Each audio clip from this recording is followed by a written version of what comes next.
জানেন তো, সবথেকে পছন্দের যদি আমার কিছু মাছ হয়ে থাকে তাহলে হচ্ছে চিংড়ি মাছ। আর ইলিশ মাছও পছন্দ, কিন্তু চিংড়ি মাছটাও আমার ফেভারিট। তো ভাইফোঁটার দিন চিংড়ি মাছটা আমার ভাই এনেছিল, আর এই যে পনির এনেছিল।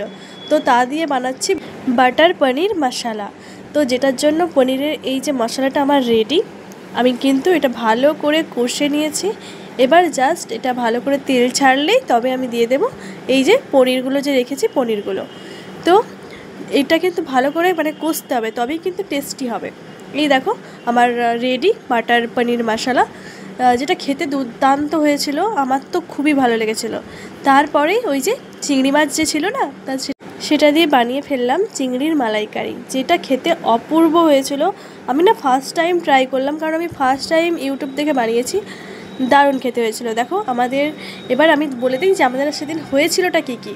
এই যে পোলাও হয়েছিল, এই যে কাবলি ছোলার তরকারি হয়েছিল, আর হয়েছিল এটা একটা মিক্সড ভেজ টাইপের, যেটা হচ্ছে ওটা মা বানিয়েছিল। আর আমি যেটা বানিয়েছিলাম সেটা হচ্ছে এই যে তোমাদেরকে দেখিয়েছি, এটা হচ্ছে ভাপা চিংড়ি, যেটা আমি বানিয়েছি। এটাও ফার্স্ট টাইম বানিয়েছি আমি নিজে।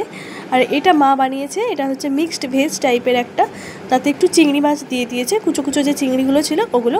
আর এটা তো তোমরা জানোই চিংড়ি মাছের মালাইকারি জাস্ট অপূর্ব স্বাদ হয়েছিল। আর এই যে কাবলি ছোলার তরকারি, আর এই যে বাটার পনির। আর হ্যাঁ, বলতে তো ভুলেই গেছিলাম, সকাল সকাল হয়েছিল এই যে ফুলকো ফুলকো লুচি, আর ওই যে কাবলি ছোলার তরকারি, আর সঙ্গে এই মিষ্টি। তোমাদের কি হয়েছিল ভাইফোঁটার সকালে?